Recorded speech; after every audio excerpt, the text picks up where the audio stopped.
So bottom surgery was quite the success. However, how do I feel about it half a year later? This video will talk about just that. It's hard to believe that half a year ago now, I was in Thailand with Dr. Chatterstock having gender affirmation surgery, specifically the zero depth variant. All that means is I don't have a canal, so you can't put things in it, to say the least. To address the burning question you might have if you're looking into bottom surgery, does it look like the real deal? Yes. Yeah, I'm pretty happy with how it looks, to be honest. All the scars, any indicator it was surgically operated on, gone.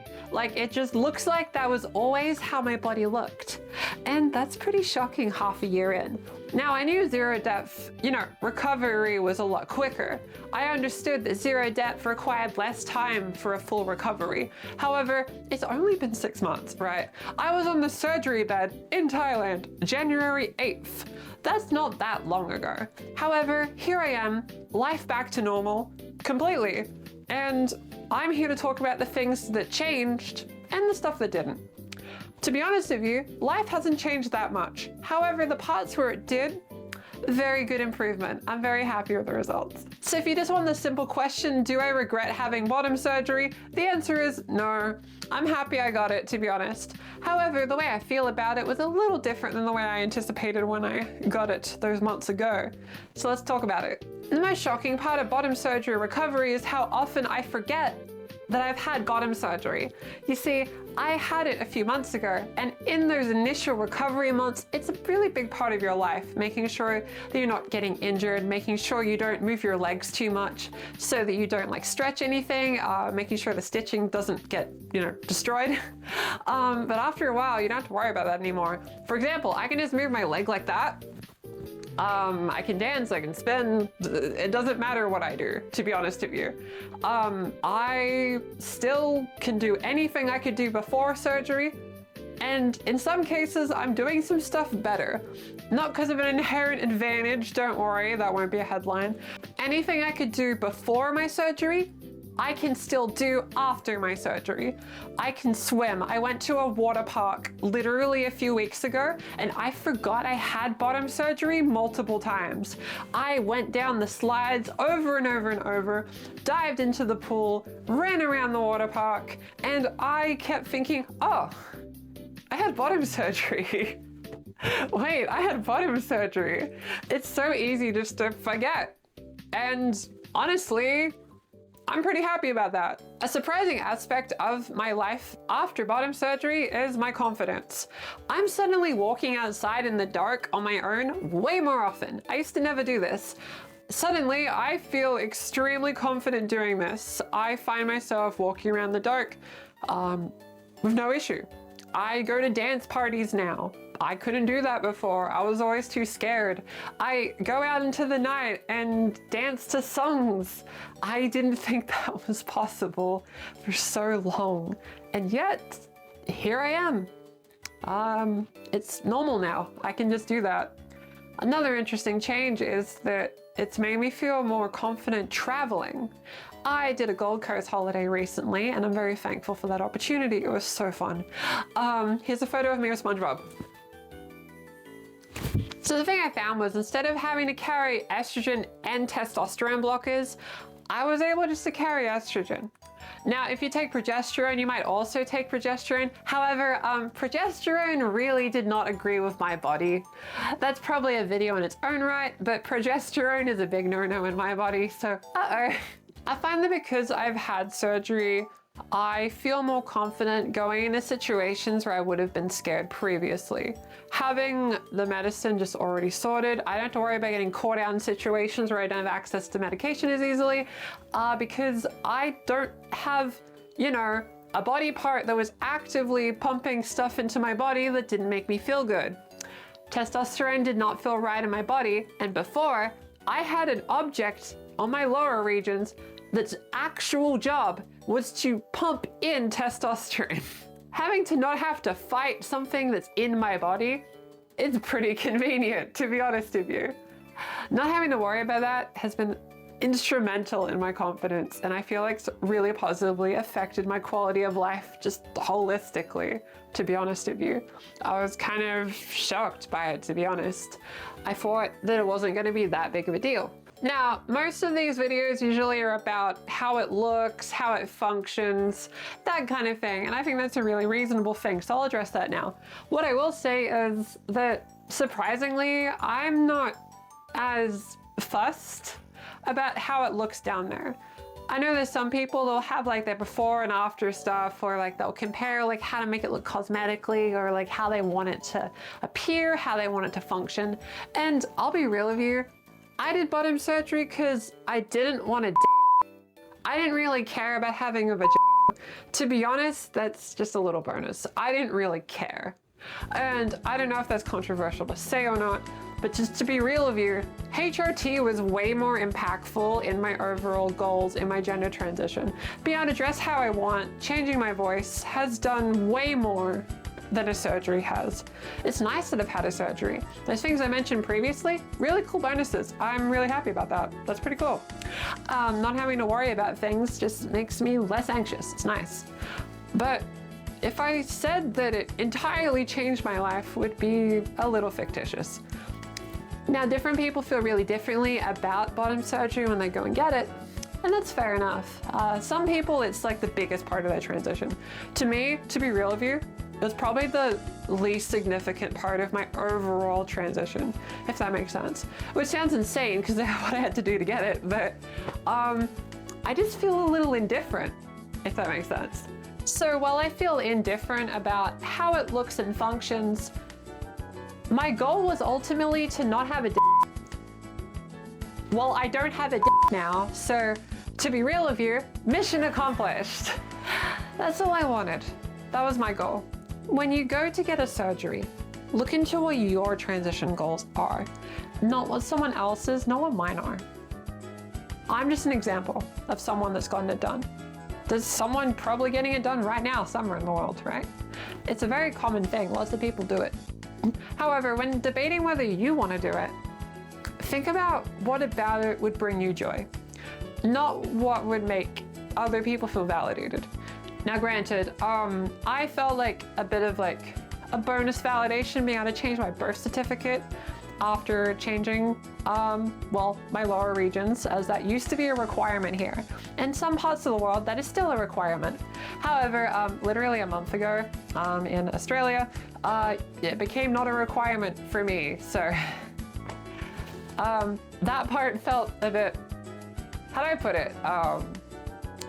It would have been nicer if I could have changed it earlier before I had surgery, but whatever. Inherently, when you talk about a surgery related to your lower regions, you might be wondering, how do they work? Does it work? What is it like? How does it feel? Understand that what I can say is a little limited because that's how YouTube is. However, I will say what I can, okay?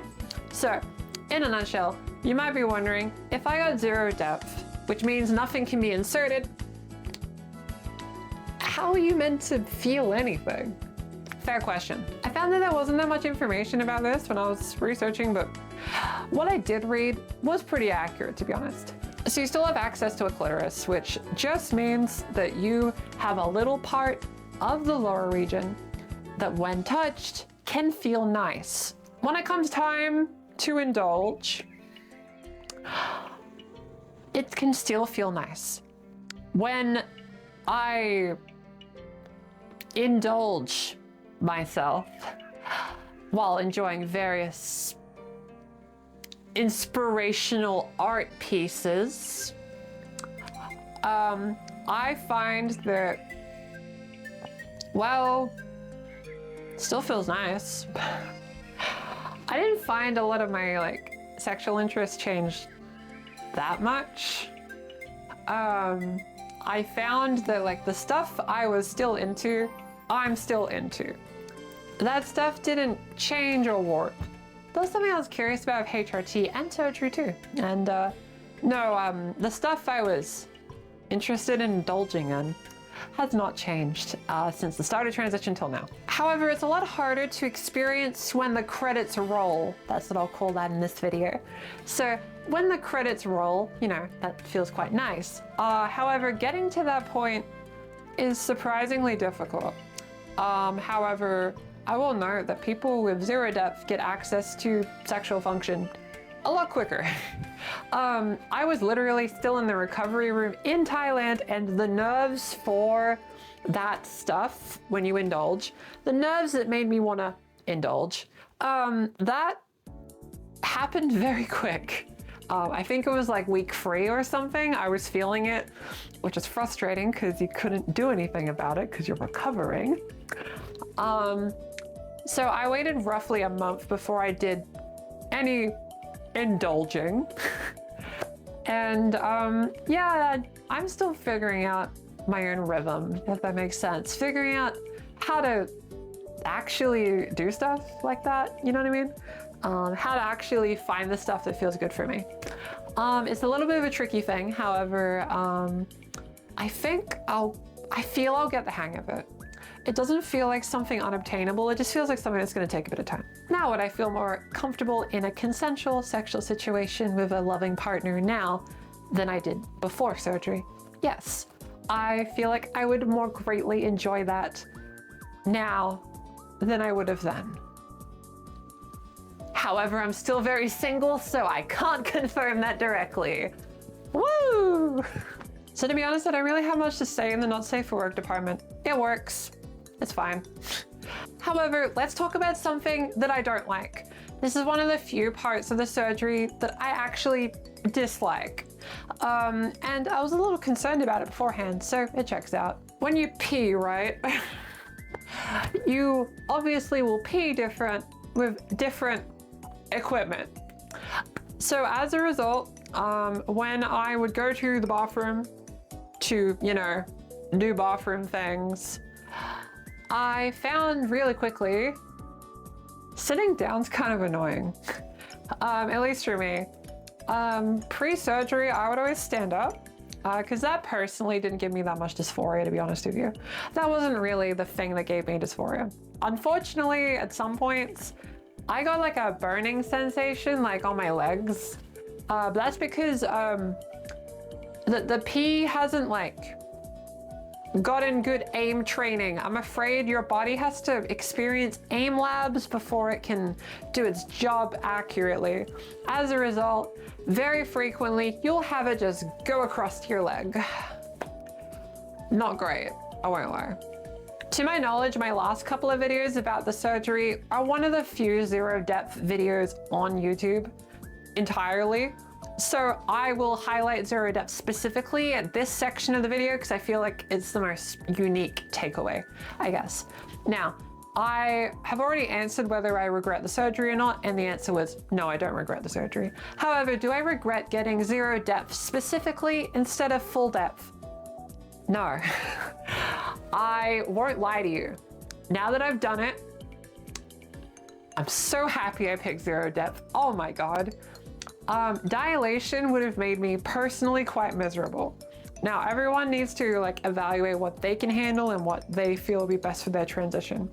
Relative to what I would have gotten out of full depth, the dilation wouldn't have been worth it to me. I can imagine I likely would have gotten really lazy with it and allowed it to kind of close up. Because I don't really care if something can be inserted or not. I have a butt, come on. Now, yes, as a straight trans woman, that is unusual. Usually straight trans women in particular don't get zero depth. Zero depth is most popular with people that are ace and sapphic. I understand that. However, I want to say with full confidence that I'm glad I picked zero depth instead of full depth. Now, the thing that I contemplate in retrospect was whether I would have preferred zero depth bottom surgery or an orchi. That's the thing I contemplate in retrospect. Potentially, I might have preferred an orchi. And saying that in a video is a bit vulnerable.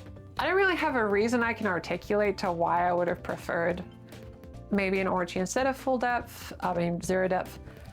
I feel my dysphoria was mostly the balls, to be honest, and erections. And, well, I wouldn't have gotten that for either surgery. To be honest, nothing about a vagina specifically has been what I like about the experience. So,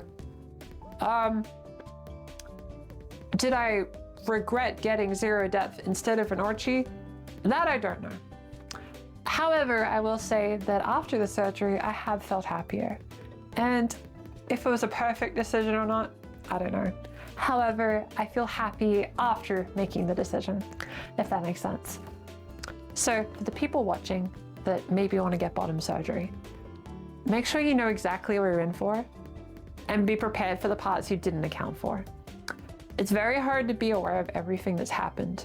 If you want more information of the actual process of getting bottom surgery, I have a couple of videos for that might interest you. They're very focused on zero depth in particular, as there aren't really that many videos about that. If you're interested in full depth, don't worry, there's plenty of videos. I hope you enjoyed this little fairly vulnerable look into how bottom surgery is felt half a year later. Will I do a video like a year later? Maybe. It depends if anything profound happens in that time. Because to be real, I don't really have to think about it that much. Bottom surgery's weirdly the past now. And that, lovely audience, is my video about my experience with bottom surgery zero depth half a year in. It was a bit of a vulnerable video and some tricky discussion points, but I hope I did it justice. If you're thinking about getting bottom surgery, in particular zero depth, I recommend the other videos I've done about those particular surgeries, as the more information you have, the more of an informed decision you can make. It's not my job to tell you you should get it or you should not get it. It's about knowing that either decision is equally valid. You don't need surgery to be a trans person. To be honest, a lot of trans people don't get the surgery, you know what I mean? So don't view it as the way to get your trans enough card or whatever. Even though I've had the surgery, there's still going to be people that are going to try to invalidate my gender. Surgery doesn't make me exempt from that, right? Be sure to go into bottom surgery with an expectation and a goal. Make sure you know what you want to get out of that surgery. That way, when you do it, it'll be a positive experience. Surgery's hard, as in those videos will show it, and if you want to go for it, all I can do is wish you luck. Maybe you'll like it more than me. I still enjoyed all the stuff I got out of the surgery, but nothing's perfect. If you want to see more from me, be sure to hit the funny like button, hit subscribe, leave a nice comment, and let me know what you think. How do you like this new camera setup, by the way? I have a tripod now. I'm a big fan of it. So, as always, stay hydrated and know that you are valid. I'll see you next week.